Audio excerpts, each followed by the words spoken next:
मग मैत्री कोणाशी असो, कुठली असो, कशी असो आणि कुठच्याही काळातली असो, या नात्याचं सगळ्यात महत्त्वाचं बेस आहे ते म्हणजे प्रेम. संत ज्ञानेश्वर महाराजांनी ज्ञानेश्वरीमध्ये थोड्या नाही तर 100हून जास्त ओव्या मैत्रीवरली. मैत्रीचा जेव्हा उल्लेख येतो तेव्हा एक अधोरेखित करणारी लाईन असते, ती म्हणजे रक्ताच्या पलीकडचं. पण रक्ताच्या नात्यात सुद्धा मैत्री होऊ शकते.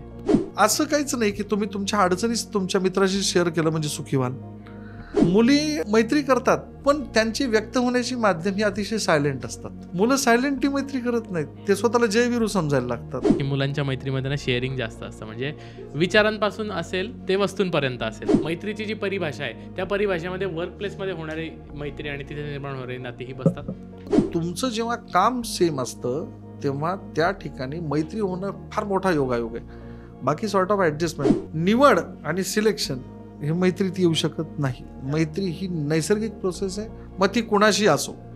जुन्या काळामध्ये सेल्फ रिस्पेक्ट हा विषय नव्हता, त्यामुळे नातं खूप जास्त टिकायचं. या 10-15 वर्षामध्ये जे झालं की अप्पर क्लास लोकांसाठी एक वेगळी शाळा, मिडल क्लास लोकांसाठी वेगळी शाळा, ज्यांचं खूपच इन्कम कमी येते नगरपालिकेच्या शाळेत, या सोशल फॅक्टर्सचा मैत्रीवर किती परिणाम होतोय? सर्वांगीण विकास हा तुमचे मित्रच करतात, कोणत्या अर्थाने घ्यायचं घ्या. पण एखादा मुलगा जर शांत स्वभावाचा असेल तर त्याला कुठं लढायचं या मित्रांच्या वातावरणामुळे कळून जातं की आपण इथं आक्रमक व्हायला पाहिजे. एखादा मुलगा जर शांत स्वभावाचा असेल, तो शांत बसत असेल, तर आक्रमक विद्यार्थ्याला कळतं की वेळ आल्याच्या नंतर आपल्याला शांत बसावं लागलं. खूप जिगरी मित्र असतात, घनिष्ठ संबंध असतात, अगदी सकाळी उठल्यापासून रात्री झोपेपर्यंत एकत्र असतात. काहीतरी गैरसमज होतो आणि एकमेकांपासून दूर होतात.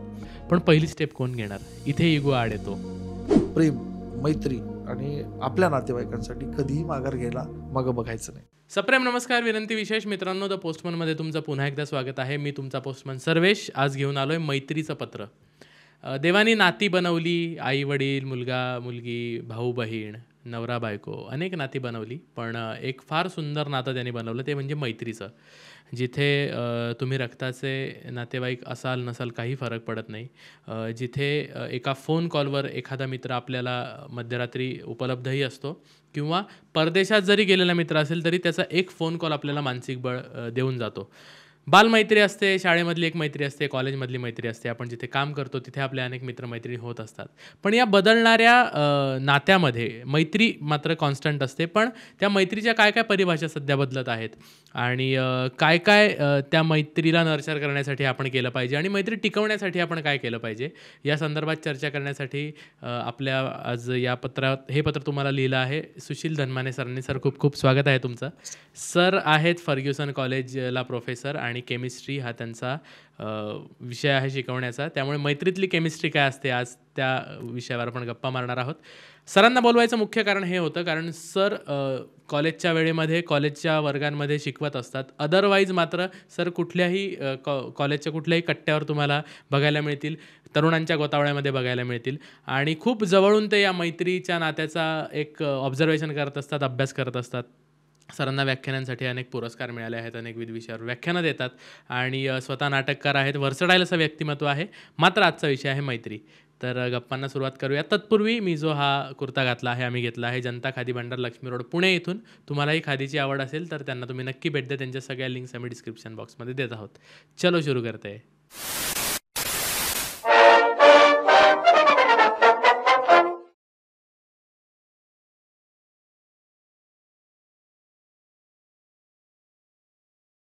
सर, खूप खूप स्वागत आहे पुन्हा एकदा तुमचं. धन्यवाद. धन्यवाद. सर, काय लिहिलं आहे तुमच्या पत्रामध्ये आज, मैत्रीच्या पत्रामध्ये? माझ्या आजच्या पत्रामध्ये हा तरुणाईला नव्हे तर सर्वांनाच घातलेला संवाद आहे. रक्ताची नाती असावीत आणि ती असतात, ती माणसाला समृद्ध करतात, मोठं करतात. पण काही नाती अशी असतात की ज्या नात्यांचा रक्ताच्या नात्याशी संबंध नसतो, पण ती नाती रक्तापेक्षाही मोठं काम करू शकतात. आणि मला वाटत नाही की कुठल्याच व्यक्तीच्या जीवनामध्ये, कुठलीही व्यक्ती असू द्या, एक तरी नातं रक्ताच्या बाहेरचं आणि त्या नात्याला खऱ्या अर्थानं जर नाव द्यायचं तर ते नातं म्हणता येईल मैत्रीचं. आता मैत्री या नात्याचं जे बेस आहे, जे मुख्य मैत्री जे होते, मग मैत्री कुणाशी असो, कुठली असो, कशी असो आणि कुठच्याही काळातली असो, या नात्याचं सगळ्यात महत्त्वाचं बेस आहे ते म्हणजे प्रेम. प्रेम ही अशी परिभाषा आहे, भांड्यामध्ये वेगवेगळ्या भांड्यामध्ये आपण रंग किंवा पाणी टाकावं आणि त्याने त्याचा आकार घ्यावा. तसं मैत्रीमध्ये प्रेम हा वेगळा आकार घेतो. आणि या प्रेमाला, या मैत्रीला कसं सांभाळावं, कसं वापरावं, वापरणे हा शब्द बरोबर नाही, पण ही मैत्री कशी तुम्ही एक सांभाळून ठेवावी आणि ही मैत्री किती तुमच्या जीवनामध्ये महत्त्वाची आहे हे मला आजच्या पत्रातनं सांगायचं आहे. आणि दुसरी महत्त्वाची गोष्ट की मैत्री करत असताना त्या मैत्रीमध्ये सध्याच्या काळानुरूप बदल जे होत आहेत, कारण मी आता जवळपास 21 वर्ष झाले प्राध्यापक आहे आणि मला म्हणतानाच लोक म्हणतात की विद्यार्थ्यांचा शिक्षक. म्हणजे मी माझा या तरुणाईंमध्ये यांच्या वेगवेगळ्या डेव्हलपमेंटमध्ये मला खूप जवळून बघता येतं. सुदैवाने देशातल्या सर्वात मोठ्या शहरातल्या महाविद्यालयामध्ये मी शिकवतो, त्यामुळे हे मला फार जवळून बघता येतं. त्या अनुषंगाने मी आज हे पत्रात तुम्हाला सांगायचं ठरवलं. क्या बात आहे. खरं तर मजा येणार आहे हे पत्र वाचायला. मला सुरुवात मैत्रीच्या व्याख्येपासून करायची आहे. मला माहिती आहे हा प्रश्न थोडासा प्रत्येकासाठी वेगळा आहे, प्रत्येकासाठी अवघडही आहे तेवढाच, कारण त्याची एक साचेबद्ध अशी कुठली व्याख्या नाही आहे. पण तुमच्या लेखी मैत्रीची व्याख्या काय? माझ्या लेखी मैत्रीची व्याख्या, मैत्री किंवा आपण ज्याला मित्र म्हणतो, सखा म्हणतो, सवंगडी म्हणतो, मला वाटतं अनादी काळापासून मैत्री ही चालत आलेली आहे. म्हणजे महाभारतात कृष्णसुदाम्यापासून ते आत्तापर्यंतच्या, म्हणजे उदाहरणात लेटेस्ट तुम्हाला मैत्रीची उदाहरणं मिळतील.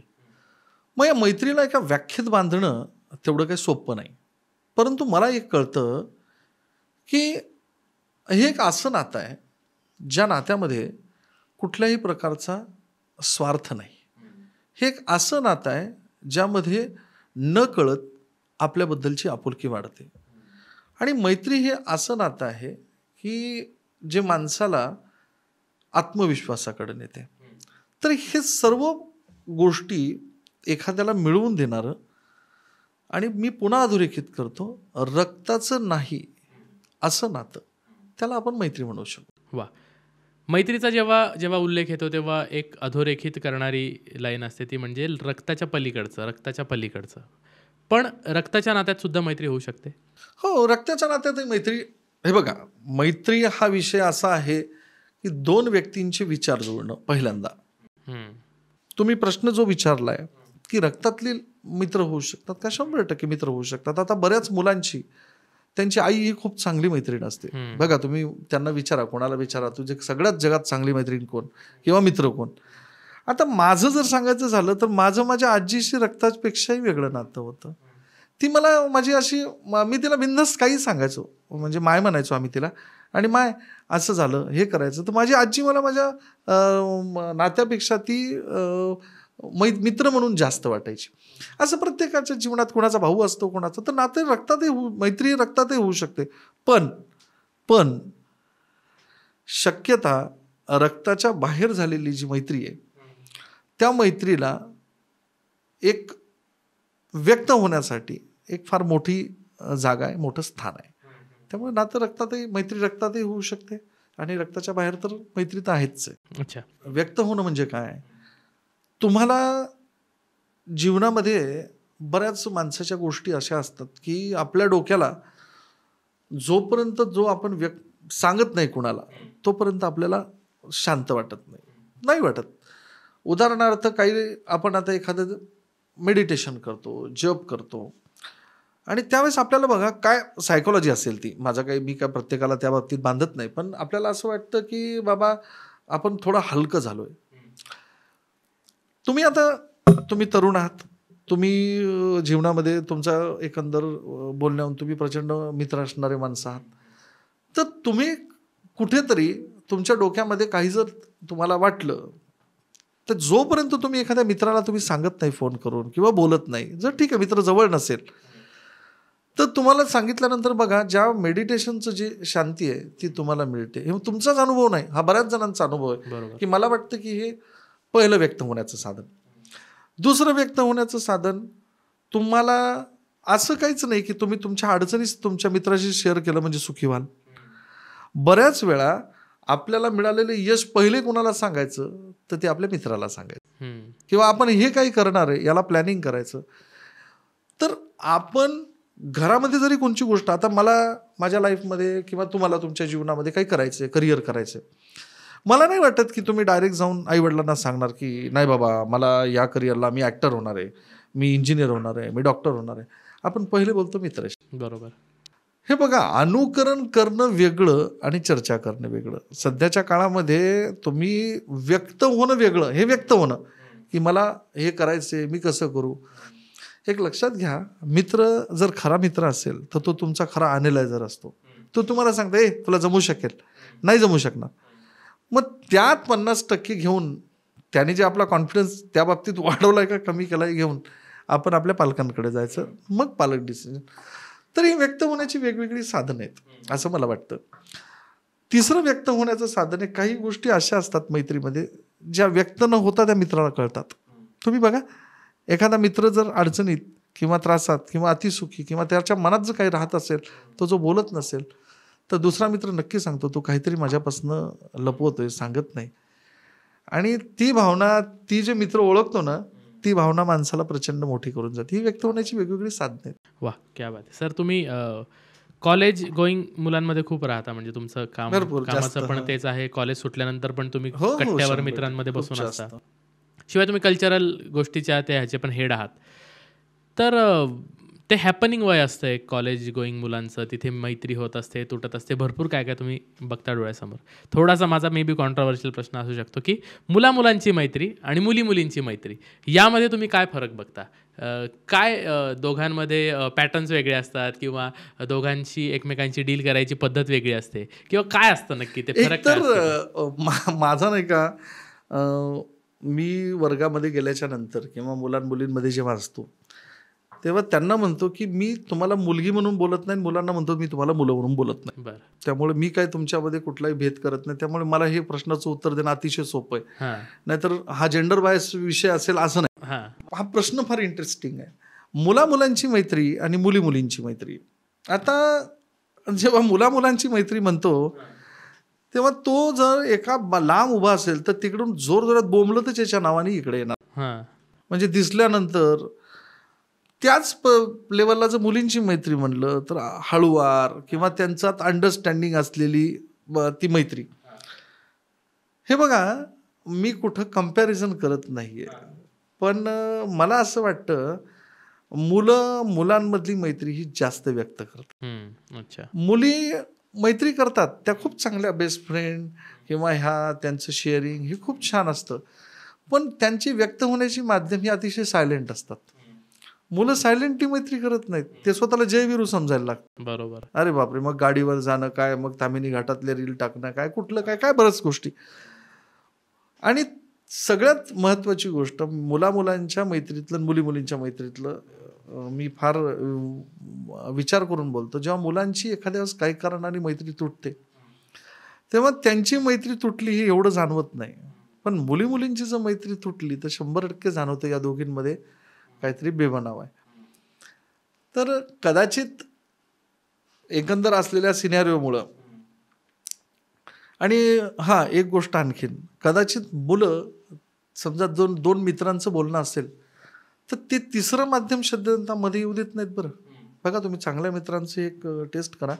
ते जर काय चुकलं, समजा तुम्ही जर म्हटले तू असा असा बोलला तर ती डायरेक्ट मध्ये तू असा म्हटला का.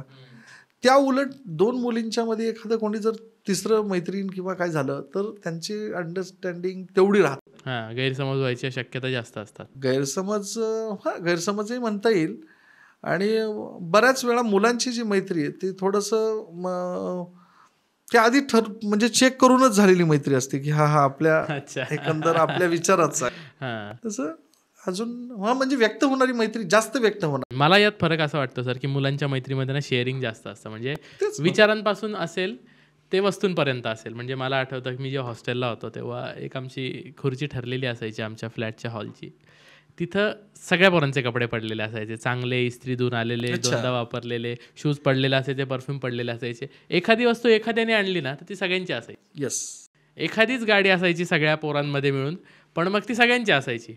मग त्यामध्ये असं व्हायचं नाही. शिवाय मला असंही वाटतं की कधी कधी की हिशोबालाही मुलं थोडेफार आगळपगळ असतात. तसं मुलींचं 5 मुली गेल्यानंतर 500 रुपये बिल झालं तर 100 रुपये निघतात.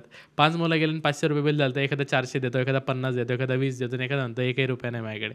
असं म्हणजे ते असेल मे बी मुली जास्त सेन्सिटिव्ह असतात. असो, थोडं पुढे जायचं आहे मला की प्रत्येक जनरेशन म्हणत असतं की यार आमच्या काळी एक जी मैत्रीचा बॉन्ड होता तो आत्ताच्या मुलांमध्ये दिसत नाही, किंवा आमचे मित्र, आमची मैत्री, याबद्दल फार बोललं जातं. तुम्हाला काय वाटतं की पूर्वीची मैत्री आणि आत्ताची मैत्री याच्यामध्ये काय फरक आहे? काय काय पॅरामीटर्स बदलले? पूर्वीची मैत्री आणि आत्ताची मैत्री म्हणजे मी तुम्हाला जर मैत्रीचे जर काळाचे जो 2 भाग करायचे झाले तर मी तुम्हाला 2000 नंतरच्या जन्मलेल्या आणि 2000च्या आधीच्या जन्मलेल्या असा काळाचा भाग केला तर जास्त बरं होईल. आता यामध्ये उदाहरण सांगायचं झालं तर प्रत्येकच माणूस काही झालं तरी आपण आपल्या मुलाला सांगताना सुद्धा माझ्या काळात जे होतं ते तुझ्या काळात होतं, किंवा आपण कोणाला भेटल्यानंतर उद्याच अरे तुझं कॉलेज सोडून तू आता 3rd इयर सोडलं पुढच्या वर्षी नाही हमारे टाइम जो था वो अभी नाही आहे. हे असं प्रत्येकाचं असतं. पण हे खरंच आहे का याचा मी अभ्यास केला की बाबा बरेच लोक आता, कारण इतके दिवस एवढं म्हणत नव्हते पण आता ही गोष्ट जरा जास्त प्रकर्षानं जाणवते. मला कधी कधी असं वाटतं की मैत्री हा विषय तुमच्या स्वार्थापुरता मर्यादित नसावा, किंवा मैत्री हे एंटरटेनमेंटचं साधन नसावं की बाबा मनोरंजन, बाबा आपल्याला कोणी भेटलंच नाही, कोणाला आपल्याला बोलायलाच कोणी नाही, हा एकटाच फिरतोय, मग अरे हा ये मग चहा पिऊ, काहीतरी गप्पा करू, कुठंतरी सिनेमाला जाऊ, झालं. ही मैत्री नाही हो, हे सोबत राहणं. पण आता मला सांगा की मैत्री होत असताना तुम्ही कुठल्या काही कॉमन मिनिमम प्रोग्राम आहे का की या कॉमन मिनिमम प्रोग्रामवरच तुम्ही एकत्र होणार आहेत? नाही. जुन्या काळामध्ये, जेव्हा जुना काळ म्हणजे काय फार जुना नाही, एक 10-12 वर्ष धरा तुम्ही, तर यामध्ये मैत्री करत असताना त्या मैत्रीला एक बेस कसा असायचा की अरे हा माणूस आपल्याला रिलॅक्स करतो, हा माणूस आपली बडबड करतो.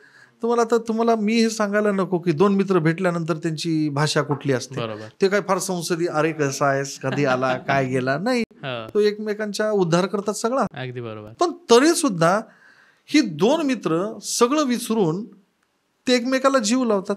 मला वाटतं एवढा जर सेल्फ रिस्पेक्ट आपण जर सगळीकडे सोडून दिला तर जीवनामध्ये दुःख कुठंच राहणार. एक्झॅक्टली. तर जुन्या काळामध्ये मला असं वाटतं की स्वतःबद्दलचा सेल्फ रिस्पेक्ट हा विषय मैत्रीमध्ये लोक आणत नव्हते.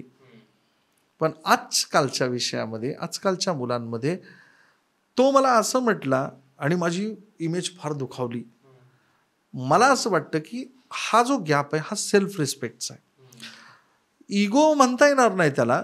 जुन्या काळामध्ये आता तुम्ही माझा काळ, तुमचा काळ काय, तुम्ही एखाद्या मित्राला, मोबाईल तर आत्ता आले, एखाद्या मित्राला फोन लावा, एखाद्या मित्राचं आपल्याला काही इरिटेट म्हणजे काय, प्रेमानेच इरिटेट, तर आपण त्याचे फोनच उचलत नाही.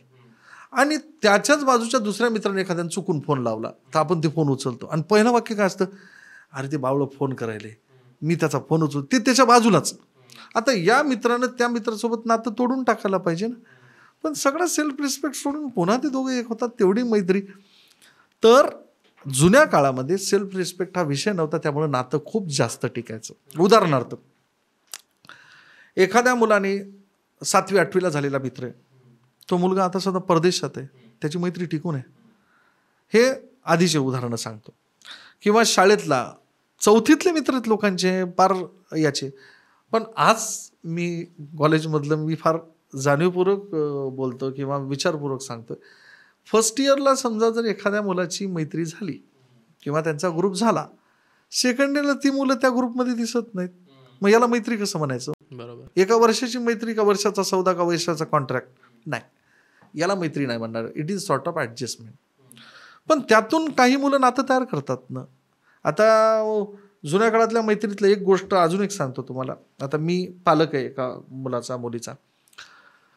माझ्या लहानपणी जे काही मित्र होते, समजा कुठल्या काही स्लम एरियातले होते, काही श्रीमंताच्या घरातले होते, काही याच्यातले होते. आमची शाळा वॉज हेट्रोजिनियस स्कूल. ते एक मैत्रीचं फार भारी साधन असायचं बरं. म्हणजे खरा सर्वांगीण विकास जर कुठं व्हायचा तर तुमचा ग्रुप हेट्रोजिनियस पाहिजे. 4 असे दादा असलेले पाहिजे, 4 हुशार पाहिजे, 4 व्यापारी पाहिजे, असं ते असायचं. हो, मला यायचंय त्या प्रश्नावर. आणि आता तो ग्रुप झाला म्हणजे तो विषय ती मुलं एकमेकाशी जगत असताना सगळा सेल्फ रिस्पेक्ट सोडून त्यामुळे ती नातं टिकायचं, अजूनही टिकून येत. पण आजकालची मुलं नाही, आणि मुलं घरापर्यंत मैत्रीच नेत नाही. त्यामुळं ह्या मैत्रीमध्ये मला हाच फर्स्ट मी डायरेक्ट तुम्ही दोघांचा फरक जर सांगितला तर सेल्फ रिस्पेक्ट. मैत्री घरापर्यंत का नेली पाहिजे सर? म्हणजे आईवडिलांना माहिती असणं की माझ्या मुलाचा हा मित्र आहे, त्याच्याही आईवडिलांना माहीत असणं की मी याचा मित्र आहे, तर हा फॅक्टर किती व्हायटल रोल प्ले करतो नातं स्ट्रॉंग करण्यामध्ये, मैत्री स्ट्रॉंग करण्यामध्ये? अहो, त्यांनी मैत्री तुटत नाही. तुमच्या घरापर्यंतचा तुमचा मित्र गेला ना, ते नातं तुटूच शकत नाही. उदाहरणार्थ तुम्हाला एक गोष्ट सांगतो की समजा माझा मित्र आहे, मी बोलता बोलता सांगितलं त्याचं, तो माझा मित्र आहे जिगरी. आम्ही खूप जिगरी म्हणजे भावासारखा असलं, म्हणजे भाऊ म्हणण्यापेक्षा तो एक खूप सखा, खऱ्या अर्थानं कॉन्फिडन्स देणारा माणूस. आणि जेव्हा जेव्हा माझ्या लाईफमध्ये उतार चढ, प्रत्येकाच्याच जीवनामध्ये असं उतार चढ किंवा पडती वेळ, बॅड पॅच, आपण सगळे काय लता मंगेशकर नाहीत की ती बाई एकमेव तिच्या जीवनात तिने बॅड पॅच नाही पाहिला, त्या म्हणजे ग्रेट, तर त्यासारख्या आपल्या जीवनात येतात. पण यावेळेस आपल्याला काय असतं, न पैसा हवा असतो, न आपल्याला कोणी जवळ हवं असतं. आपल्याला वाटतं कोणीतरी एक जण आपल्याला म्हणावं की बाई मी आहे, डोंट वरी, आपण देख लेंगे, करू आपण काहीतरी, होईल हे जेव्हा तुमच्या कानावर पडतं आणि तेव्हा जेव्हा तुम्ही उभे राहतात, ते म्हणजे तुमचं मित्र.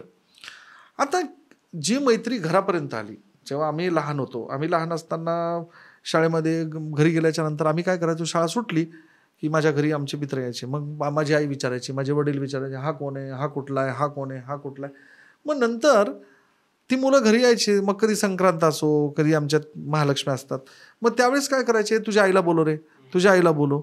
मग त्या बायकांचं इंटरॅक्शन व्हायचं आणि त्या दोघी ठरवायच्या की आमच्या दोघांचं वागणं कसं आहे, मग आम्हाला भीती असायची. मग ते नातं अलगद स्ट्रॉंग होत जायचं. हळूहळू काय झालं, आम्ही दोघंही मित्र बाहेर निघून गेलो, पण घराची नाती स्ट्रॉंग झाली. मग आता कुठं चाललो, सुशीलच्या घरी किंवा कुठे, तर पालकांना तुमच्या मित्र जर माहीत असले तर ते नातं स्ट्रॉंग होण्याचं अजून एक फार मोठं. त्या उलट आत्ताच्या स्कूलमध्ये किंवा कुठं त्या मुलांचं एकंदरची, ठीक आहे मी शिक्षण पद्धती किंवा त्या गोष्टीवर येतच नाही, पण ती जडणघडणच अशा पद्धतीची आहे की ती मुलं कोणाच्या घरी जाणं किंवा तेवढा विश्वास वाटणं पालकांना. आता उद्या जर माझा मुलगा समजा म्हटला की पप्पा मी सकाळी जाऊन 4 वाजेपर्यंत, किंवा मुलगी म्हटली मी या मैत्रिणीकडे थांबते, तर तेवढा विश्वास निर्माण व्हायला पाहिजे, तो पालकांमध्ये दिसत नाही. आणि ते नसल्यामुळं पालक जवळ येत नाही. याचं एक प्रयोग मी केला माझ्या मुलाच्या शाळेमध्ये. माझ्या बायकोला त्या त्याला स्ट्रिक्टली मी रिक्षा नाही लावली आणि त्याला सोडायला पाठवायचो मी हिला. मग माझी मिसेस सोडायला जायची आणि त्या सोडायला येणाऱ्या बायकांशी मैत्री झाली. वा. तर तिचा जो ग्रुप झाला आणि त्या मुलांचं जे बॉन्डिंग झालं, जे वातावरण झालं, ते आपल्याला तयार करता येऊ शकतं. त्यामुळे पालकांचा फार रोल आहे मित्र निवडण्यामध्ये. नाहीतर मग मित्र मुलगा कुठं जातो काय नाही. आता एक उदाहरण आहे, एक मुलगा होता, त्याला वाटायचं की त्याचा मुलगा टॉपर मुलासोबत राहतो. तो मुलगा अशा ठिकाणी सापडला नशेच्या अवस्थेत. मग हे पालकांनी विश्वास ठेवूनही जमणार नाही. त्यामुळे पालकांचा रोल हे माझ्या दृष्टिकोनाने, आपल्या मुलाला कुठले मित्र आहेत आणि त्यांची मैत्री होतीये, कारण मित्रांशिवाय माणसाची जडणघडण होत नाही. बरं, अगदी बरोबर. सर्वांगीण विकास हा तुमचे मित्रच करतात. कोणत्या अर्थाने घ्यायचं घ्या, बरोबर, पण मित्र हेच सर्वांगीण विकास करतात. That's it. क्या बात आहे. तुम्ही जरी किती नाही म्हणलात की शिक्षण व्यवस्थेवर यायचं नाही सर मला, तरी मला तुम्हाला तिथे ओढायचं आहे. कारण पूर्वी असं होतं की एक 4-5 फेमस शाळा असायच्या. मोस्ट ऑफ लोक जिल्हा परिषद असेल किंवा गव्हर्मेंट नगरपालिकेच्या शाळा असेल तिथे जायचे आणि सगळा क्लास बघायला मिळायचा एका वर्गामध्ये. म्हणजे व्यापाऱ्याचं पण पोरगं तिथंच, गावातल्या धनाढ्याचं पण पोरगं तिथंच, रिक्षाचालकाचं पण पोरगं तिथंच आणि स्लममधलं पोरगं पण तिथंच. त्यामुळे ती लोकं जेव्हा मोठी झाली, तेव्हा मी गावाकडे गेल्यावर जेव्हा बघतो की एखाद्या मोठ्या किराणा मालाच्या व्यापाऱ्याच्या काउंटरवर त्याचा रिक्षा चालवणारा मित्र जाता जाता बसतो, बोलतो, शिव्या देतो. त्यांच्या मैत्रीमध्ये तिथे क्लासमध्ये येत नाही, त्यांचं पैशाचं कमी जास्त असणं ते मध्ये येत नाही. या 10-15 वर्षामध्ये जे झालं की अप्पर क्लास लोकांसाठी एक वेगळी शाळा, मिडल क्लास लोकांसाठी वेगळी शाळा, ज्यांचं खूपच इन्कम कमी येते नगरपालिकेच्या शाळेत, ह्या सोशल फॅक्टर्सचा मैत्रीवर किती परिणाम होतोय? खूप जास्त. तुम्ही आत्ता म्हणालात त्याप्रमाणे, मी आता इथून माझ्या गावी हिंगोलीला जातो. तेव्हा फय्यूम नावाचा माझा मित्र आहे, जो त्यांनी काय त्या काळात शाळा शिकली नाही शिकली आणि तो रिक्षा चालवतो. तो कुठेतरी रिक्षा लावून बसलेला असतो. मग त्याला जेव्हा नसतो मी गेलो भेटायला की आम्ही त्या रिक्षावर बसणार दोघं जण त्याच्या बंद झालेल्या. आता त्याने ऑटो घेतली आहे म्हणा. तर त्याच्यात बसून गप्पा करणार, रे सुशा हम लोग ऐसा करते थे वैसा करते थे, हाँ तू अच्छा हो गया, लड़की क्या कर रही है, लड़का क्या कर रहा है, त्याची मुलगी लग्नाला आली आहे, मेरी बच्ची की शादी को बुलाऊंगा, असं तसं. त्याच वेळेस गोपाल प्रजापती नावाचा व्यापारी आहे, त्याच्या दुकानात जायचं, त्याने सांगणार मी ही शेती घेतली सुशा, मी असं केलं, सुशा एवढे पैसे, राजस्थानला घर घेतलं, हे ते केलं. त्याचबरोबर संतोष बांगर आत्ताचा आमदार, ते सांगणार भैया कसा आहे तू, काय चाललंय काय नाही. या सगळ्या हेट्रोजिनियसमध्ये आम्ही मोठे झालो. कसंही माहिती आहे का, आम्ही म्हणत नाही, मी मारामारी किंवा मुलांवर दादागिरीचं मी समर्थन करत नाही, पण एखादा मुलगा जर शांत स्वभावाचा असेल तर त्याला कुठं लढायचं या मित्रांच्या वातावरणामुळे कळून जातं की आपण इथं आक्रमक व्हायला पाहिजे. एखादा मुलगा जर शांत स्वभावाचा असेल, तो शांत बसत असेल, तर आक्रमक विद्यार्थ्याला कळतं की वेळ आल्याच्या नंतर आपल्याला शांत बसावं लागलं. ही इन्फॉर्मल एज्युकेशन देण्याची जागा म्हणजे ही शिक्षण व्यवस्था होती. आमच्या वर्गामध्ये अशी मुलं होते, आमची शाळा फार सुंदर शाळा आणि त्या शाळेने एवढी लोकं दिली. त्या शाळेमध्ये 2 गोष्टी, आमच्या वर्गात येताना काही मुलं आमच्या मराठवाड्यामध्ये वायरच्या पिशव्या असतात प्लास्टिकच्या ज्या भाजीला आणतात, मुलं ती घेऊन यायची. आता काही मुलांकडं स्टीलच्या लोखंडाच्या पेट्या असायच्या, काही मुलांकडं भारीच्या बॅग असायच्या, काही मुलांच्या हातात वडिलाची जुनी पॅन्ट असते का ती फाडली, त्याचं मांडीचं जे खालचं शिवून घ्यायचं, कारण त्याची आई शिवणकाम करायची आणि त्यात तो पुस्तकं वया घालून आणायचा. आणि काही मुलं हातात पुस्तकं घेऊन यायची. पण आम्हालाही कधीच कळालंच नाही की याचं उन्हं त्याच्याहून काढावं. हे मी फार अधोरेखित करतोय बरं मैत्रीमध्ये विषय. आणि त्याची सोशल फॅक्टर येणारच हो. आमच्या कॉलेज वर्गामध्ये जर गोपाल प्रजापतीनं वर्गात लापसी आणि दालबाटी आणली आणि जर बेलवाडीच्या आमच्या बाबाराव मांडगेने जर चटणी ठेसा आणला, तर आम्हाला जेवढं त्या लापसीचं कौतुक होतं तेवढं त्या चटणी ठेस्याचं कौतुक होतं. आणि तेवढंच आमच्या वर्गात डब्यातल्या लोणच्याचं कौतुक होतं. सुशीलच्या घरचं लोणचं खूप चांगलं असतं, मग आम्ही सांगणार की याच्या घरची बिर्याणी खूप चांगली असते, याच्या घरचं. आणि मुलं आम्ही एकमेकाला वाढून खात होतो. त्या अन्नाकडून, ती अन्न संस्कृती होती, त्यातून न कळत मैत्रीचा धागा विणला जायचा. आता ही मुलं जेव्हा यायची, तुम्हाला खूप मला आनंद या गोष्टीचा आहे की परिस्थितीवर एकाही मुलाच्या आम्ही बोललो नाही किंवा परिस्थितीशी कम्पेअर केलं नाही, म्हणून नातं तयार झालं. क्या बात आहे. नातं तयार व्हायला परिस्थितीच्या पुढे जावं लागतं हो. नातं परिस्थितीशी तर होत नाही. नाहीतर तुम्ही आत्ता बघताय काय घडतं, परिस्थिती जोडताय तुम्ही आणि त्या लोकांच्या आशा अपेक्षा थोडा फरक पडला तर काय घडतं. त्यामुळं नात्याचा परिस्थितीशी खरंच अजिबात नाही. मग ही जडणघडण व्हायची मुलांची. मग मुलं मोठी कशी व्हायची बघा. आता समजा माझ्यावर काही वेळ आली, येणार नाही तशी आगाऊ तेवढा काय नाही आहे मी म्हणा. समजा माझा मित्र, त्या काळात एखादा मित्र वकील झाला, मी डायरेक्ट फोन लावणार ना, ए राम ते प्रकरण असं असं यायला लागलं, मी काय केलं पाहिजे. समजा राजकीय काय मंत्रालयातला विषय, ओ संतोषराव ते बघा बरं बाबा काय. ते माणूस सगळं सोडतं, पण आपला मित्र काहीतरी म्हणाला, माझंच नाही तर त्या रिक्षा चालवणाऱ्याचं सुद्धा म्हणणं तेवढं. ही एक मोठी गोष्ट झाली.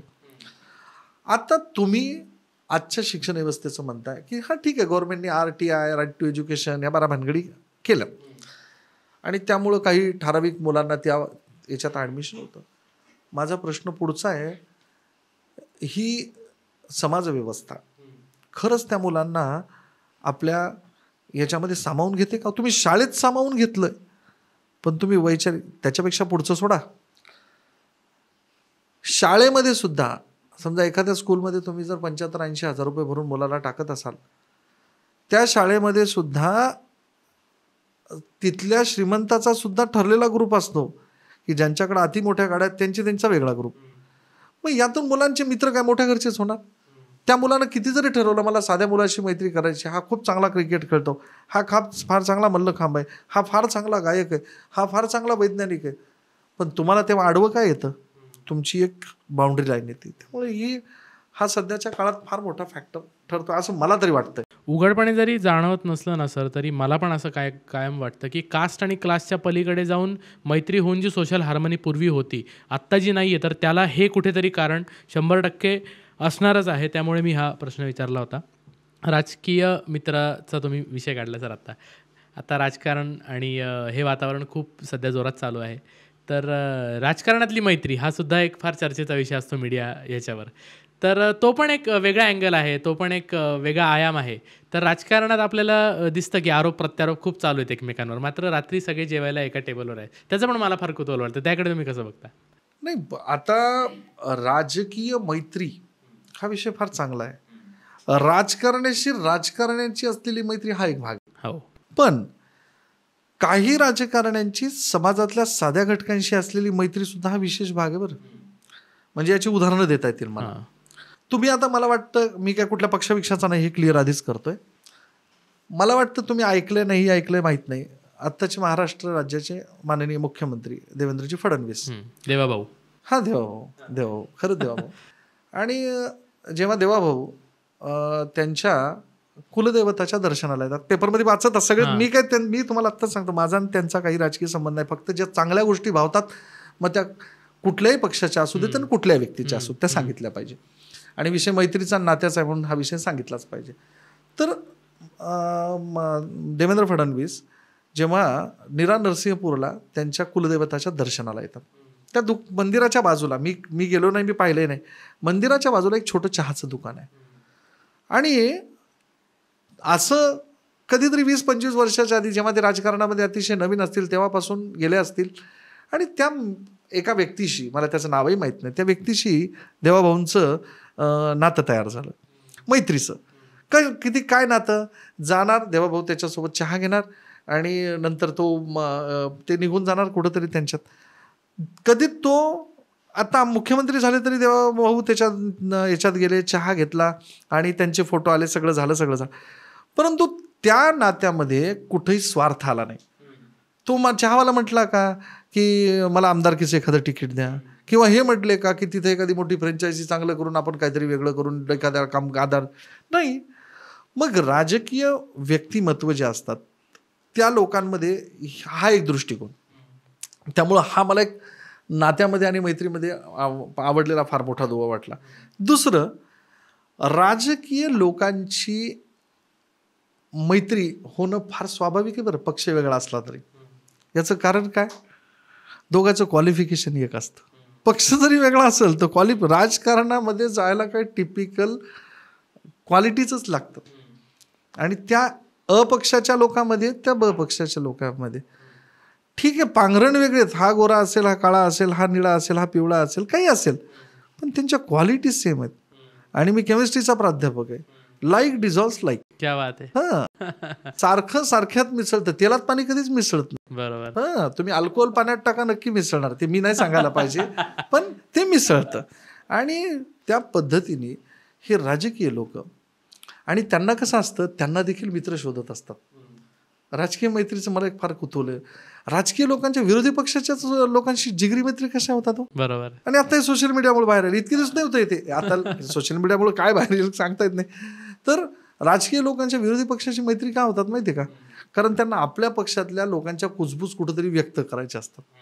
त्यामुळे ह्या राजकीय मैत्री, आणि महाराष्ट्रात राजकीय मैत्री काय मी सांगायला पाहिजे, तेच ना, मोठी लिगसी आहे आणि ती राहिली पाहिजे. आणि एक लक्षात घ्या, कधी सुद्धा माणसाचं मतभेद असतील तर चालतील, मनभेद नसावेत. आणि ही महाराष्ट्राची संस्कृती आहे. त्यामुळे मला फार आनंद आहे राजकीय मैत्रीची. मी तर म्हणतो सगळ्याच राजकीय पक्षांच्या मैत्री असाव्यात. काहीच कळू नये कोण काय करायला, कळतच नाही. सर, आपल्या आयुष्याच्या प्रत्येक टप्प्यावर आपल्याला मित्र मिळत जातात. म्हणजे वय जरी बदलत असलं, आपले काम बदलत असेल, आपलं प्रोफेशन बदलत असेल, तरी मैत्री ही आपली होत असते नवीन नवीन लोकांची. पण प्रत्येक टप्प्यावरचे मित्र एका बाजूला आणि बालमित्र एका बाजूला. त्या मैत्रीसाठी आपल्या मनाचा एक हळवा कोपरा कायम असतो. काय फरक असतो इतर टप्प्यावरची मैत्री आणि बालमैत्री? बालमैत्री हा विषय फार जबरदस्त, म्हणजे खूप महत्त्वाचा आहेच. पण एक तुम्ही, मला वाटत नाही की माझ्या विषयीशी दुमत असाल की बालमनावर कुठलीही कोरलेली गोष्ट ही जीवनभर परिणामकारक असते. म्हणजे तुमच्या लहानपणी समजा तुमच्यावर कुठला अन्याय झाला तर ते मूल विसरत नाही. बरोबर. जीवनामध्ये त्या अन्यायाला प्रतिकार करण्यासाठी ते मूल झगडत असतं. लहानपणी आपल्या मित्रांनी, समजा आता मी शाळेतनं जात होतो, शाळेतनं जात होतो आणि मी गाडीवर सायकलवरनं, सायकल होत्या आम्हाला सगळ्यांना सायकल असायच्या, त्या सायकलवरनं पडल्याच्या नंतर त्यातल्या 2 मित्रांनी तिथे एक साधा डिस्पेन्सरीचा दवाखाना होता, तिथे मग ते हे लावा त्याला, हे लावा, मग त्याला कापूस लावला. दुसऱ्या मित्रांनी सायकल धरली आणि मग मला चालत चालत जसं काय मी फारच मोठं माझ्यावर काही मोठं संकट आल्यासारखं घरी नेलं, भैया पडला असं झालं, मग ती सायकल लावली. ते माझ्या डोक्यातलं मी अजून जात नाही आणि ती मित्र माझी स्ट्रॉंग आहेत. त्यावेळेस ती मुलं आपल्याला निरागस मदत करत असतात आणि ते निरागस आपल्याशी एकरूप होतात. तर बालमन हे एखाद्या चिखलाच्या गोळ्यासारखं असतं. जेव्हा त्याला आपण घडवायचं, ते आपल्याला कसं पुढं करायचं ते करू शकू, पण जसं जसं आपण मोठं होतो ना तसं ते त्या पद्धतीने मोल्ड होऊ शकत नाही. मग लहानपणीचे झालेले मित्र, लहानपणीच्या मित्रांमध्ये ठरवलेल्या गोष्टी ह्या मला वाटतं जास्त परिणाम. आता माझं वय तर साधारणतः या वयाच्या लेवलला, पण माझे बालपणचे जे मित्र आहेत ना ते अजिबात we are still in contact, किंवा आपण भेटतो, किंवा ते आपल्यासाठी आदर्श राहतात कुठेतरी. बरोबर, हा विषय. बालपणीचे मित्र आपल्यासाठी आदर्श राहतात. त्यामुळे बालमैत्री माझ्यासाठी मला वाटते खूप महत्त्वाचा विषय. आणि मैत्री आपोआप होते सर, की मित्र निवडता पण येतात? म्हणजे आपण स्पेसिफिक ठरवून निवडू शकतो की हा व्यक्ती मला माझ्या आयुष्यात माझा मित्र म्हणून पाहिजे, आणि तसं जर केलं तर ती मैत्री किती वेळ टिकू शकते? हे बघा, आपण कुणाशी निवडून जर नातं केलं तर ती ॲडजस्टमेंट आहे. त्यामुळे मित्र मला वाटत नाही निवडता येतात. मित्र हे नैसर्गिकरित्याच आपल्याला जीवनात येतात आणि आपल्याला कळते नाही कधी आपला मित्र झाला. बरोबर. जर तुम्ही ठरवून केलं की बाबा आपण 2 मित्र, मग आपल्या बॅकग्राऊंडला वाजणारं गाणं, त्याच्या वाढदिवसाचं स्टेटस, ते काय आपण काही ठरवून केलेलं अरेंज मॅरेज थोडीच आहे की बाबा आपण बघायला गेलो, निवडायला गेलो आणि मग झालं. नाही, कधीतरी वर्गामध्ये पहिल्या बेंचवर बसणारा मुलगा आणि एकदम मागच्या बेंचवरचा बसणारा मुलगा यांचं कधी जुळल, कधी मैत्री होईल, कधी त्यांना त्यांचे विचार, कधी ते एकरूप, पुन्हा कंडिशन इज सेम, लाईक डिझॉन्स लाईक. मग जर का ते त्यांचे विचार जुळले तर ते चांगले मित्र. त्यामुळे आणि मला एक सांगायचं, कुठली जर व्यक्ती तुमच्यासोबत निवडून मैत्री करत असेल तर ते तुम्हाला समजतं. हे लक्षात घ्या. मैत्री जर का नॅचरल होत असेल तुम्हाला नाही समजत. कधी आपण एकरूप झालो, पण एखादी व्यक्ती निवडून, अरे यार इसको मुझे फ्रेंड बनाना है, आपण लक्षात घ्यायचं त्याच्या मागचा त्याचा अजेंडा हा फार वेगळा आहे. निवड आणि सिलेक्शन हे मैत्रीत येऊ शकत नाही. मैत्री ही नैसर्गिक प्रोसेस आहे, मग ती कुणाशी असो, पण ती नैसर्गिकरित्याच, त्याचं आर्टिफिशियल नाही. त्यामुळे निवड नाही, मैत्री. निवड आणि सिलेक्शन अशी मैत्री जास्त कॉलेज कॅम्पसमध्ये होते. मी तुम्हाला पुन्हा पुन्हा सांगतो, सगळ्यात घातकी काय, फर्स्ट इयरला झालेला मित्र हा सेकंड इयरला नसतो, आणि सेकंड इयरला झालेला मित्र हा थर्ड इयरला नसतो. बऱ्याच वेळा, बरं, हे फार कमी वेळा. आणि ते कारण असे चुटपुट काहीतरी कारणं काढतात आणि त्या मित्राला म्हणतात की हा नाही, याचं आपलं नाही जमू शकत. असं कसं नाही जमू शकत? तुम्हाला मित्राचं जर का थोडी त्यानं बोललेलं, वागलेलं, तुम्हाला तुमचा सेल्फ, मी पुन्हा वाक्य तिथंच आला, सेल्फ रिस्पेक्ट जर बाजूला ठेवून तुमचं नातं तुम्हाला तयारच करता येत नसेल तर ती मैत्री नाही टिकू शकत. मग तुम्हाला कुठंतरी माघार घ्यावी लागते, आणि घ्यायची. मैत्रीसाठी ती घेतात लोक, खूप लोक घेतात. त्यामुळे मैत्रीचं एक अनन्यसाधारण महत्त्व तर आहेच सर आयुष्यामध्ये. पण अनेक लोक असे पण बघायला मिळत आहेत आजकाल की ज्यांच्या आयुष्यात मित्रच नाही आहेत. मग त्यांना आपण काय टर्म वापरू शकतो? कोणी त्यांना इंट्रोवर्ट म्हणतं, कोणी अबोल म्हणतं, कोणी स्वतःशीच संवाद साधणार म्हणतं. आणि पण मैत्रीचं एक खूप मोठं महत्त्व आहे आयुष्यामध्ये. आणि आजकाल डिप्रेशनमध्ये वगैरे जाणारे जे माझे मित्र आहेत, तर त्यांच्या आया वगैरे येऊन सांगतात की अरे कोणतरी जवळचा मित्र असेल त्याच्यापाशी तरी हा बोलेल किंवा ही बोलेल. तर ज्यांच्या आयुष्यात मित्रच नाही आहेत त्यांनी का बरं मित्र केलं पाहिजे, आणि ती मैत्री का टिकवली पाहिजे? हे बघा, ज्यांच्या, म्हणजे माझा जो अभ्यास आहे, ज्यांच्या जीवनात मित्र नाहीत त्यांना सुरुवातीपासूनच मित्र नाही असं नसतं. बरं, या 3 प्रकार आहेत. एक काय असतं, मैत्रीमध्ये एखादी कुठली तरी मित्राची एखादी ॲक्शन असते किंवा बोलणं असतं, किंवा आपण कसं आहे, आपल्याला राग कोणाचा येतो, ज्याच्यावर आपण जास्त प्रेम करतो. आता माझा जर एक्स व्यक्तीवर खूप अधिकार आहे असं मला वाटत असेल तरच मी त्या व्यक्तीला काहीतरी सांगणार. पुढची व्यक्ती आपल्याला त्या अधिकाराने घेतीये नाही घेत हा विषय वेगळा, पण त्या व्यक्तीचं काहीतरी कुठंतरी जर एखाद्या जवळच्या माणसाकडून, मैत्राकडून दुखावला गेला असेल तर तो माणूस पुढं ह्या रिलेशनवर फुली मारतो. नको म्हणतो, मला जीवनात हे नातंच नको आहे. आणि त्याला प्रत्येक माणसामध्ये विश्वासच दिसत नाही, त्यामुळे ती माणसं मित्र करत नाहीत. एक दुसरी लोक जे मित्र करत नाहीत त्यांचा साधारणतः आपण करतो याच्यावरच विश्वास असतो. म्हणजे आपल्याला कोणी सांगतंय आणि त्यानुसार आपण पुढं जावं किंवा नाही, म्हणजे हा त्यांचा सायकोलॉजिकल ठरलेला असतं. पण ही माणसं निर्जीव गोष्टीशी मैत्री करतात बरं. हां, म्हणजे तुमच्या इंटरनेट आहे, त्याच्यानंतर तुमचं कम्प्युटर आहे, त्याच्यानंतर कुठल्या मशीनशी आहे. हे चूक आहे आपलं की काही लोकांना मित्र नसतं म्हणजे त्यांच्या जीवनात कोणीच नसतं. अच्छा. हां, ते निर्जीव वस्तूमध्ये जीव आणतात आणि काहीतरी शोध लावतात बरं ती लोक. त्यामुळं या लोकांची जर मैत्री, यातही 2 प्रकार आहेत. एक, शांत बसून कोणाशी कॉन्टॅक्ट न करता तो माणूस काहीतरी चमत्कार करायच्या मागे एक, आणि दुसरा मग काहीच नाही, एकदम तो जगावेगळा होऊन मग तो नाही मला काही नाही, मग तुम्ही म्हणता येते की आई वडील म्हणतात याला कुठंतरी 4 चौघात नेलं किंवा काय. पण याच्यासाठी ही अशी जी लोकांची आहेत यांच्यावर त्यांच्या पालकांनी म्हणा किंवा त्यांच्या आजूबाजूच्या लोकांनी त्यांना लगेच आपण मित्रांमध्ये किंवा थोडंसं कम्युनिकेशनमध्ये घ्यायला हवं. नाहीतर सध्या तर सोशल इश्यूवर तुम्ही बघा ना, मोबाईल हातात असताना 2 माणसं एकमेकाच्या बाजूला बोलत नाहीत. आणि इथं तर खूप लोक, आपण काहीही बोलू शकतो कोणाला. तुम्ही तर म्हणताय की आता काही लोक स्वतः बोलत नाहीत. माझ्या माहितीनुसार मी उदाहरण सांगतो, आता लोक फोनपेक्षा चॅटिंगवर जास्त बोलतात. मग हे उलट तर स्वतःचं आपलं सोशल आस्पेक्ट किंवा मैत्री कमी करण्याचंच लक्षण नाही. बरोबर. त्यामुळं एकंदर थोडंसं या मुलांनी किंवा ह्या लोकांनी यांच्या पालकांनी काम करणं आवश्यक आहे की बाबा पहिल्या वेळेसपासूनच आपल्या मुलाला मित्र आहेत का नाही. पुन्हा आपण तिथेच येतो. बरोबर. की पालकांची भूमिका किती महत्वाची. बरोबर. वर्कप्लेसच्या ठिकाणी होणाऱ्या मैत्रीबद्दल काय मत आहे सर तुमचं? ती खरंच मैत्री असते, खरंच जीवाला जीव देणारी, किंवा मैत्रीची जी परिभाषा आहे त्या परिभाषेमध्ये वर्कप्लेसमध्ये होणारी मैत्री आणि तिथे निर्माण होणारी नाती ही बसतात? 1% म्हणा मैत्री तिथे. का बरं? वर्कप्लेसमध्ये कसली, वर्कप्लेसमधले ॲडजस्टमेंट.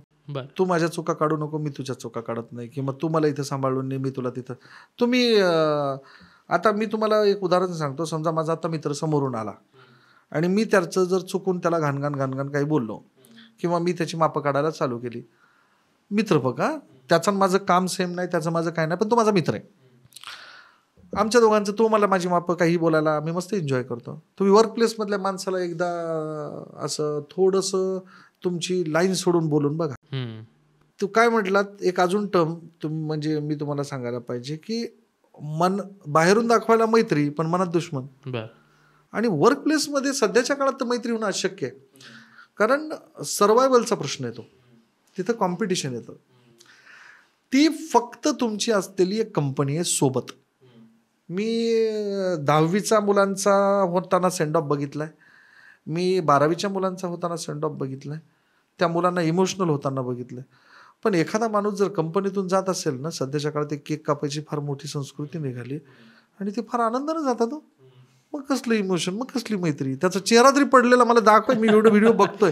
कदाचित त्याला मोठं पॅकेज मिळालं म्हणून तो आनंदात जात असेल, पण मला नाही वाटत. मी वर्कप्लेसची मैत्री ही थोडक्यामध्ये ही साथ मैत्री नाही, साथ. अच्छा.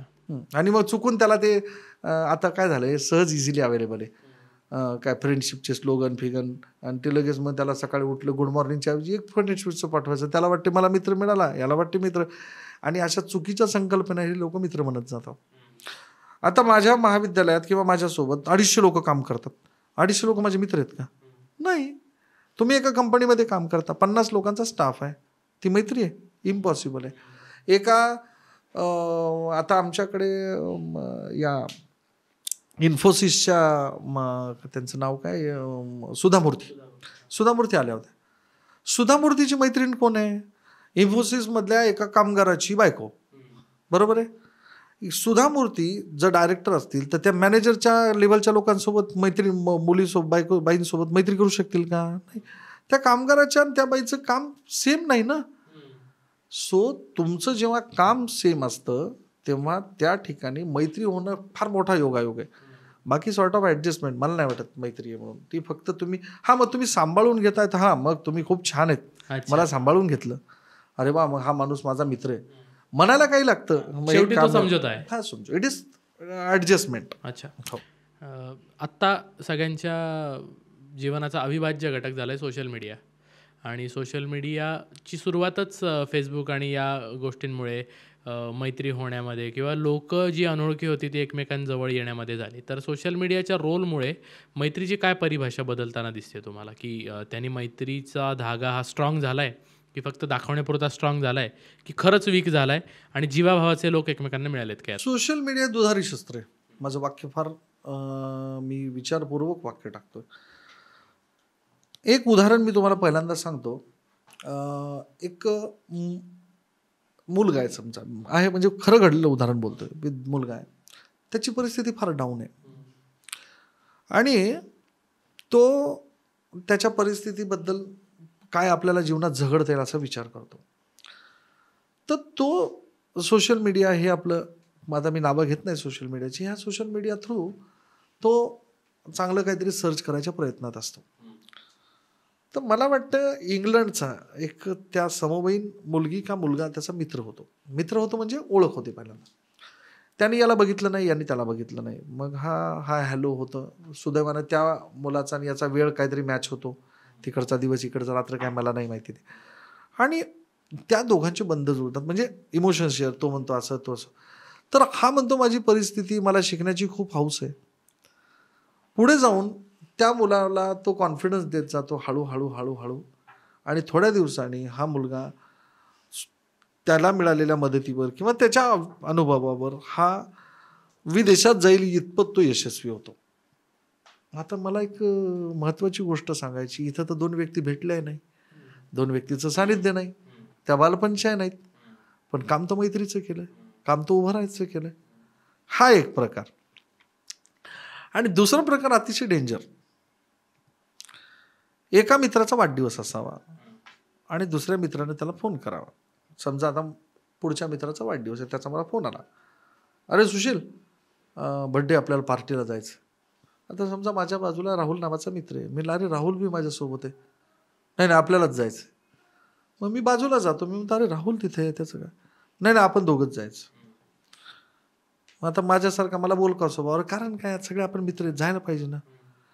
नाही एक तर तूच तुझ्या वाढदिवसाला मला पार्टी दिली होती, म्हणजे हा समजोता एक. आणि दुसरं त्यानं माझं स्टेटस ठेवलं नाही. अरे बापरे. म्हणजे तुमचं स्टेटस ठेवणं, तुमची स्टोरी ठेवणं हे म्हणजे तुमचं मैत्री प्रगट करण्याचं मोठं साधन. आता तर फार डेंजर आलं हे, तर शहरातलं सोडा, ग्रामीण भागातलं सांगतोय. समजा एक 25, 26, 27 लोकांचं कुटुंब आहे. त्या 26, 27 कुटुंबातल्या एका माणसाचा वाढदिवस असावा, लग्नाचा वाढदिवस. आता तर कशाचे वाढदिवस करतायत लोक माहीत नाही. बरंच लोकांना फार उत्साहाचं वातावरण आणि उत्सवाबद्दल फार प्रेम आहे. त्या घरातल्या जर काही 4-5 लोकांनी त्या वाढदिवसाचं स्टेटस स्टोरी ठेवली नाही चुकून, तर 100% लक्षात घ्या, ती घरातले 3-4 लोक त्या एका व्यक्तीसाठी विलन होतात. आणि ती लोक म्हणतात की मला हे विचारतच नाही. मग त्यातून परस्पर गैरसमज की याचं ठेवायचं नाही. मग ही सोशल मीडियामध्ये 1-2 प्रकार सांगितले, की एक न बघता सुद्धा आत्मविश्वास देणारे, आणि ही एकमेकाच्या जवळ असून असणारी लोक सुद्धा तुटणारी. म्हणून दुधारी शस्त्र आहे. अजून एक सांगतो, याच्यामध्ये एक गोष्ट मैत्रीमधली फार हे, ती जे स्लोगन्स असतात इंग्लिशमधले, त्याचे सगळ्यांनाच अर्थ लागू होतील किंवा लागतील असं नसतं. मग तुम्ही बघा त्यातले काय असतात. समजा XYZ मित्रांनी, हे मित्र तुटलेले उदाहरण सांगतोय आम्ही, एका मित्राने त्याला वाटलं की या स्लोगनचा अर्थ, त्याचं इंग्रजी फार चांगलं होतं किंवा मराठी खूप चांगलं होतं, म्हणजे उदाहरणच रिलेट होईल तसं नको. त्याने समजा पुढच्याला पाठवलं, त्या पुढच्या ते GR सारखं घेणाऱ्याचा अर्थ, त्याने तो अर्थ घेतला, ती मैत्री तोडून टाकली फक्त त्या स्लोगनमुळं. अरे बापरे. त्यामुळं ह्या गोष्टी आपल्याला जेव्हा हाताळता येतील तेव्हाच या गोष्टीच्या नादी लागावं. त्यामुळे सोशल मीडिया मी पहिलेपासून म्हणतो, जितका चांगला तेवढा वाईट, जेवढा वाईट तेवढाच चांगला. अच्छा. त्याच्यामुळे साखरेसारखं प्रमाणात खाणं बरं, नाही तर मग पुढं आहे डायबिटीस.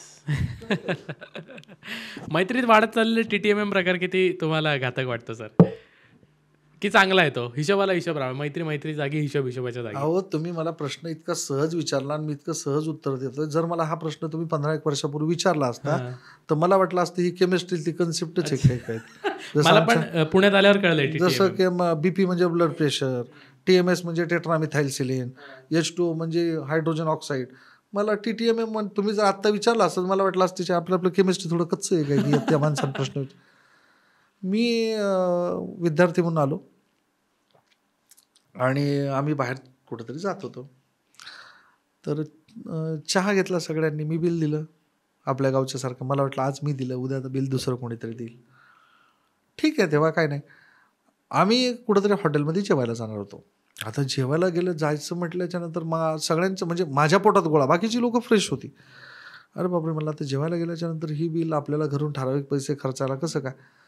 तर जाता जाता मग मी एकाला मित्राला विचारलं, म्हणलं आता हे आपलं बिल कसं करायचं. ते म्हणजे TTMM. म्हणले TTMM. मग त्याचं मला लॉंग फॉर्म कळालं, 13 मेरा मेरा काहीतरी असं. तुझं तू माझं मी. हा तेच इंग्लिशमध्ये जास्त आता आपण ग्लोबल झालो ना, म्हणजे त्यामुळे हिंदी थोडं मराठी काहीतरी बोलायचं. मग मी म्हणलं म्हणजे काय. तर म्हणजे सोबत जायचं पण पैसे एकत्र करायचे. मग मला थोडासा कन्सेप्ट मला तर म्हणजे नाही पटली बघा. त्यापेक्षा थोडी गोष्ट आणा, आज तू आण, तू सगळ्यांना वाट. तुम्ही आत्ताच मागे म्हटलात की 4 मित्र जर भेटले, एकाने 400, एकाने 200, एकाने 100, एकाने. या TTMM मुळे कसं झालंय की एखाद्या मुलाची परिस्थिती नसली तरी त्या मुलाला समजा 200 रुपये कॉन्ट्री येत असेल तरी त्याला जावंच लागेल ना त्या मित्रांच्या ग्रुपमध्ये राहायचं.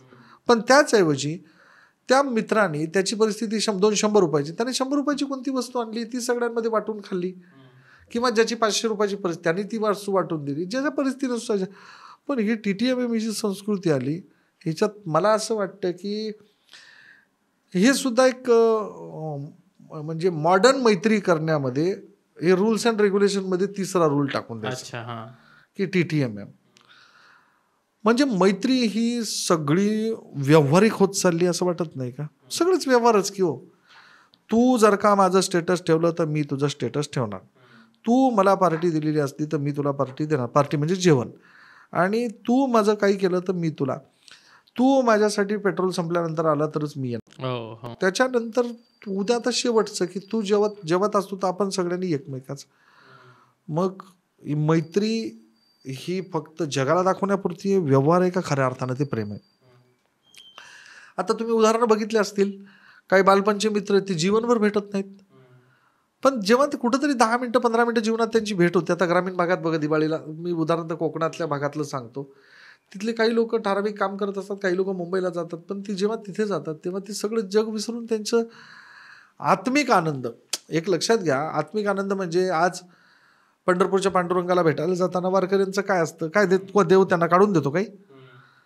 एक लक्षात घ्या, मैत्रीमध्ये तेवढा आत्मिक आनंद मिळाला पाहिजे.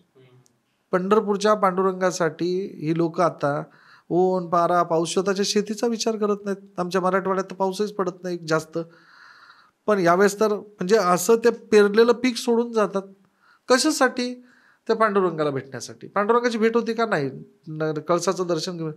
पण तुम्ही एक लक्षात घ्या, तुम्ही वारीला पुण्यातून जाताना कधी बघा, ते लोकांच्या चेहऱ्यावरचा आत्मिक आनंद बघा. हा आत्मिक आनंदच मैत्रीतून मिळाला पाहिजे. जेव्हा त्याचा तुम्ही कॉन्ट्रॅक्ट होतो ती मैत्री नाही, व्यवहारीकरण.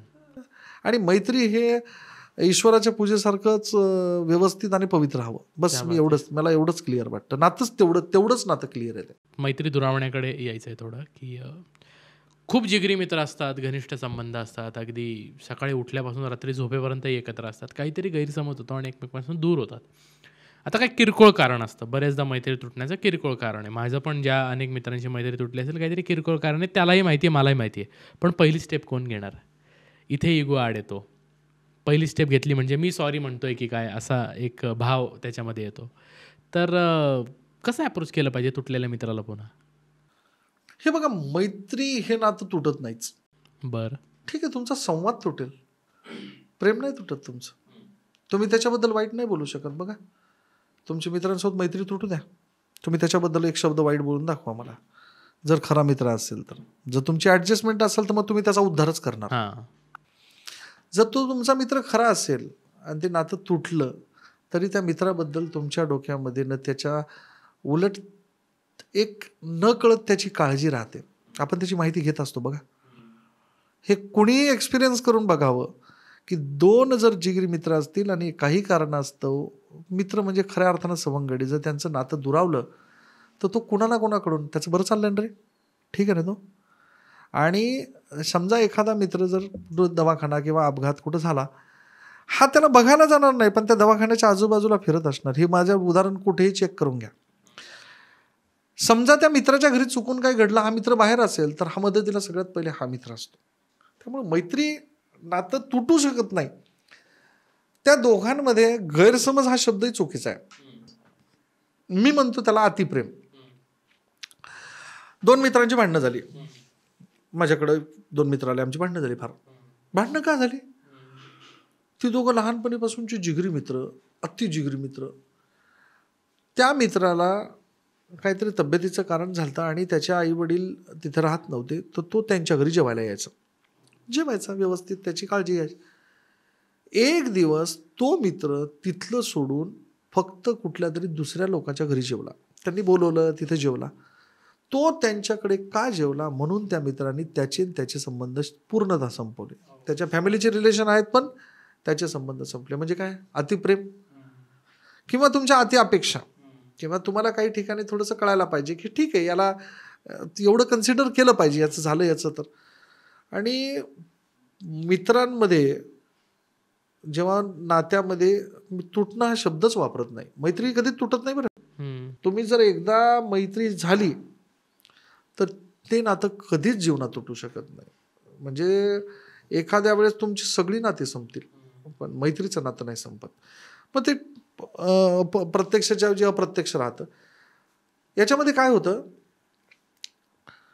आपल्याला बोलता बोलता तुम्ही मी खूप चांगले मित्र आहोत, खूप आपण एकमेकाचं शेअरिंग चालू, आणि एखादा क्रिटिकल सब्जेक्ट आहे ज्या विषयावर आपल्याला अंदाज येतो की इथं आपलं थोडंसं मतभेद होऊ शकतात, त्यावेळेस दोघांपैकी एकाने थोडंसं खालची बाजू घ्यायला पाहिजे, तो विषय बंद केला पाहिजे. एक कुठली तरी गोष्ट ज्याच्यावरती गोष्ट ताणत गेली त्या नात्यामध्ये एक असं वाटतं की हा मित्र मुद्दाम आपल्याला विरोध करतोय.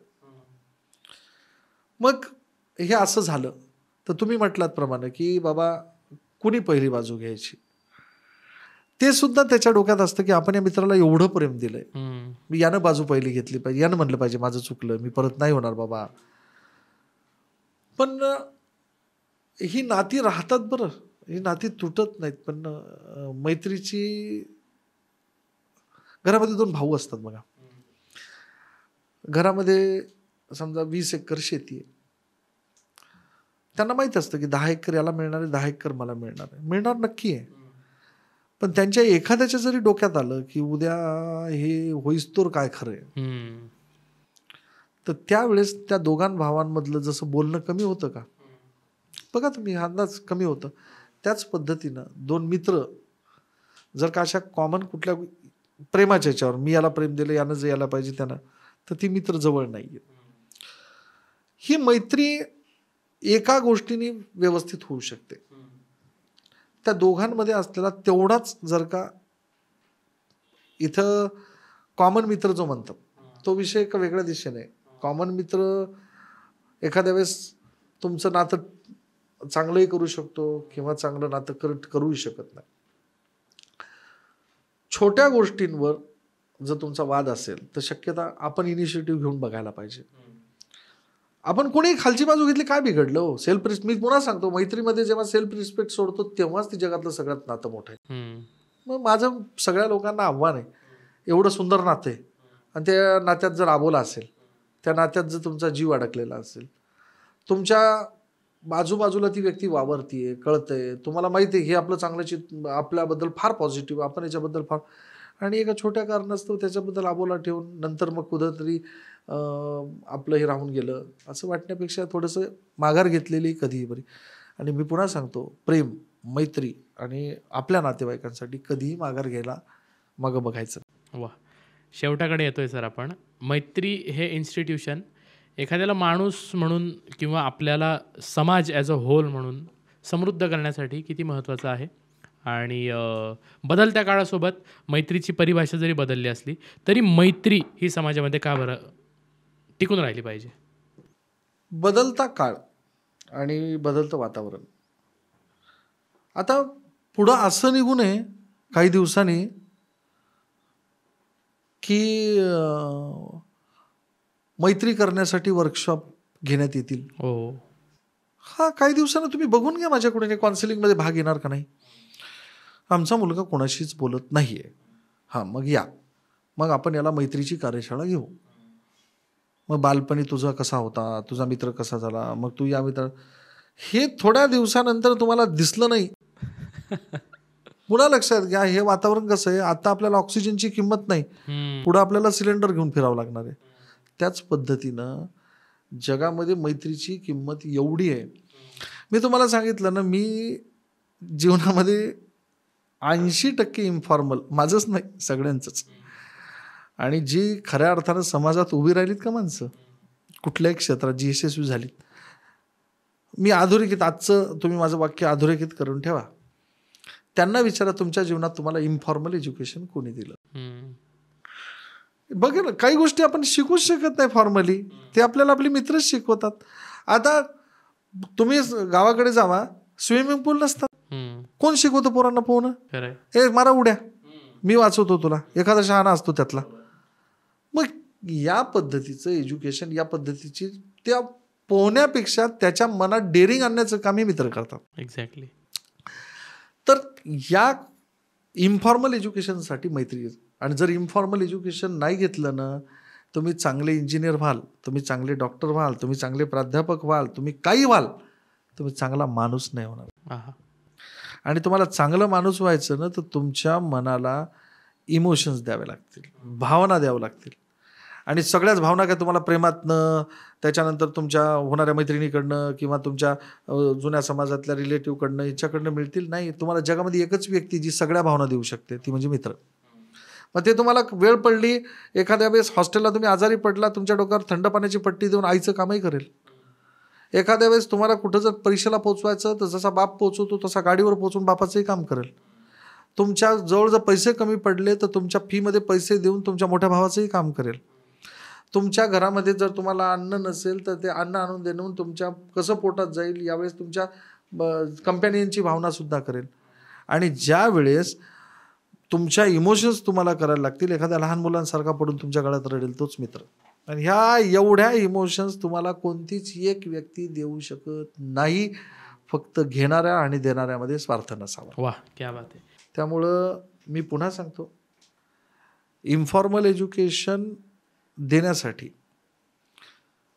समाजाने नव्हे तर ईश्वरानं उभं केलेले विद्यापीठ. क्या बात आहे. हां, आणि हे विद्यापीठ असं आहे, विद्यापीठ या अर्थी का संपूर्ण, मी शाळा का म्हटलं नाही, शाळा वेगळ्या अर्थानं म्हणतात लोक, त्याची शाळा करू नको, पण विद्यापीठ का म्हटलं की मुक्त ज्ञानाचा संचार आहे. तुम्ही त्या मित्राकडनं काय घ्यायचं तुम्ही ठरवायचं, कुठं थांबायचं तुम्ही ठरवायचं. त्यामुळं मित्र असावा, मैत्री असावी. आणि जगामध्ये मैत्रीला आपण खऱ्या अर्थानं प्रवृत्त करावं, प्रवृत्त व्हावं.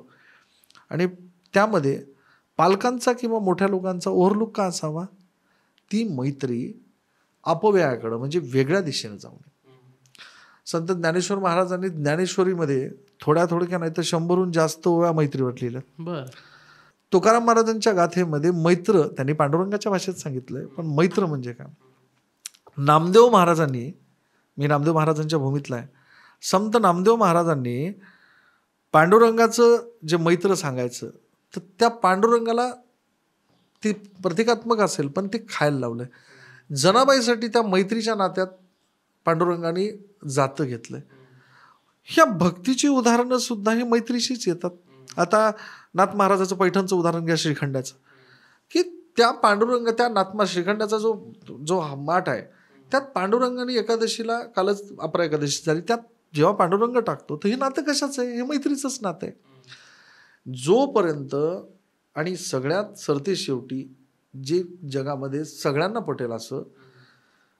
बहिणाबाई चौधरी काय म्हणतात, आला सास गेला सास जीवा तुझं रे तंतर, अरे जगन मरण एका सासाचं अंतर.